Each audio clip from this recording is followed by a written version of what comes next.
Hey guys, it's January 26, 2012. I'm gonna try and do this whole thing in one take.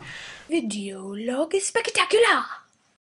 So, we're playing this game in my hall called Assassins, and I don't know, you may have played this game before or something like it or heard of it. There's not really like strict rules. Everyone drew someone else's name and it was made purposely to be really random so that no one could draw like their roommate or anything like that. And it's your job to kill that person.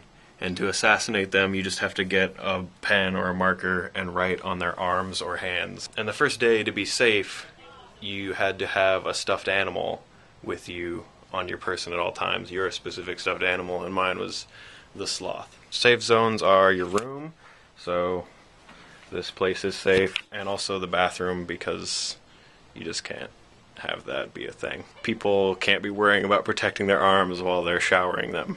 And also in classrooms, because that's why we're here. I'm recording this all at once, but I'm sure I've already cut this like 10 times. But today, they changed the rules so that the only way you're safe is when you're linked arms with someone. And originally, the rules were it had to be someone of the opposite gender, which would be really disproportionate in this hall, because there are I think at least 3 times as many girls in this hall as there are boys, which is actually good for boys, but still, I don't think I could trust myself to find a partner. And we just got this announcement that we're not allowed to jump out the window to leave our room.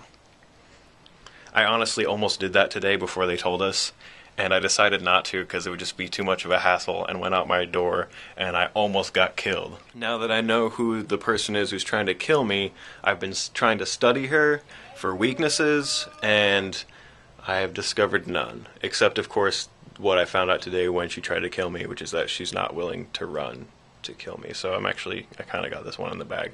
I'm a little disappointed that Robert wasn't in Samantha Elsie's video last night. But I guess I shouldn't be that worried, because I think most of you have become acquainted with him in some form long before I ever was. So while I'm the only one who's actually met him, I think the rest of you probably know more about him than I do. Having said that, my 2 cents is that he's a really cool guy, and if you guys met him, I think you'd really like him. The first real conversations I had with him were about boob lube, and then the end of the world, and all of the things that entails for the human soul. So, where do you find someone like that?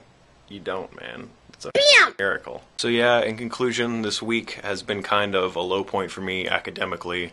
My first quarter I took really easy classes and got pretty good grades, like honestly the best grades I've gotten since elementary school as a result. And now I'm taking like actually slightly challenging classes. There's actually a paper I have to turn in tomorrow that was kinda due yesterday, so should probably start it. In conclusion, if there's one way I could describe this week for me academically, it is... You're a piece of shit. You're a piece of shit. You're a piece of shit. You're a piece of shit. You're a piece of shit. Stop being a piece of shit. A poem by Perry Tanner. So, yeah, it's time to turn this tide around, if that's a thing. You can't turn tides around. I am the moon, and I am changing the tides. Poet, right here. Oh, yeah. Well, anyway, it's been a good first week, and see you guys later.